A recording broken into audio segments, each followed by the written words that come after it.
ریاست تلنگانہ کے وزیر اعلیٰ ریونت ریڈی کی اچانک مسلم برادری سے قربت، انتخابی حکمت عملی یا حقیقی ہمدردی؟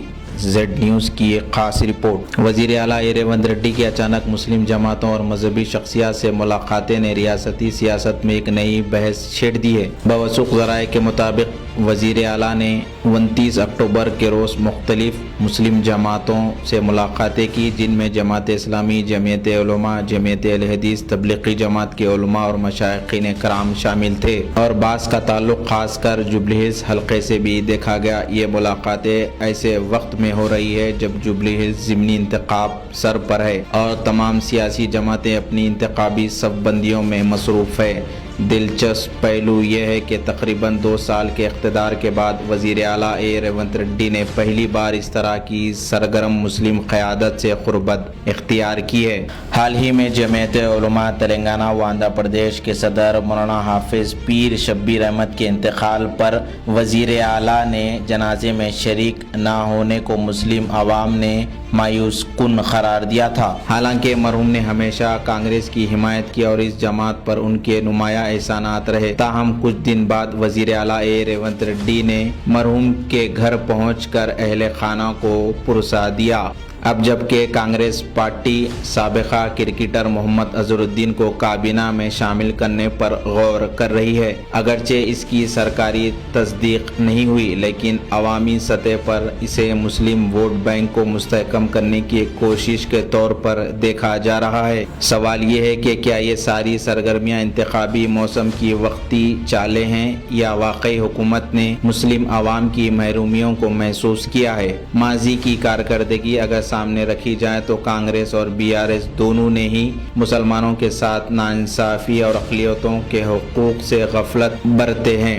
عوام نے انہی ناانصافیوں کے خلاف جمہوری انداز میں تبدیلی کی تھی۔ اب ایسے میں مسلمانوں کو وقتی ملاقاتوں یا لالچ سے متاثر کرنا آسان نہیں رہا۔ جیسا کہ مولانا حمید الدین حسامی عاقل رحمۃ اللہ علیہ فرمایا کرتے تھے، مسلمان اس ملک میں اللہ کے سہارے زندہ ہے، کسی سیاست دان یا حکومت کا محتاج نہیں۔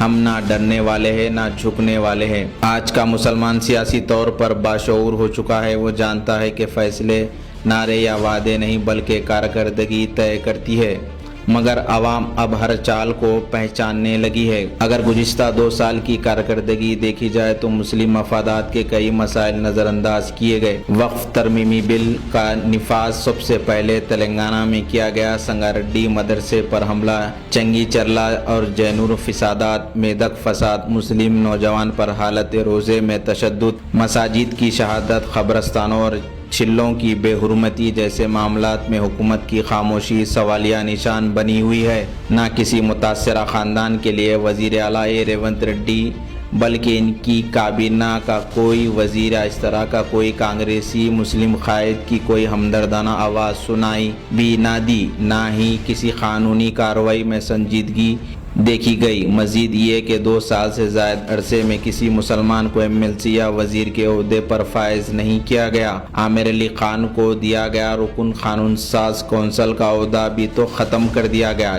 جبکہ اسی مقدمے میں شریک کودنڈا رام کے لیے عہدہ برقرار رکھنے کا اعلان خود وزیر اعلیٰ ریونت ریڈی نے کیا۔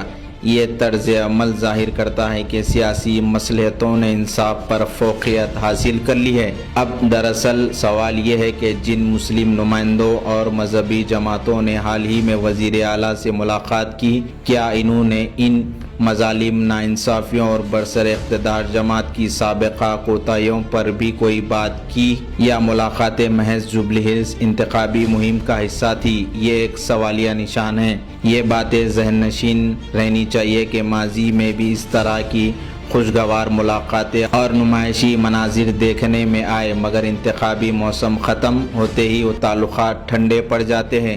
بعد ازاں کسی بھی بااثر مسلم تنظیم یا قیادت کو نہ تو ملاقات کا وقت دیا گیا اور نہ ہی کسی نمائندگی کو خاطر میں لایا گیا۔ وقت اس کا جواب دے گا، لیکن ایک بات طے ہے کہ سوال خواہ کتنے ہی ہو، جواب عوام دے گی، ووٹ کی شکل میں، وہ بھی 11 نومبر کو، اور نتیجہ نکلے گا 14 نومبر کو۔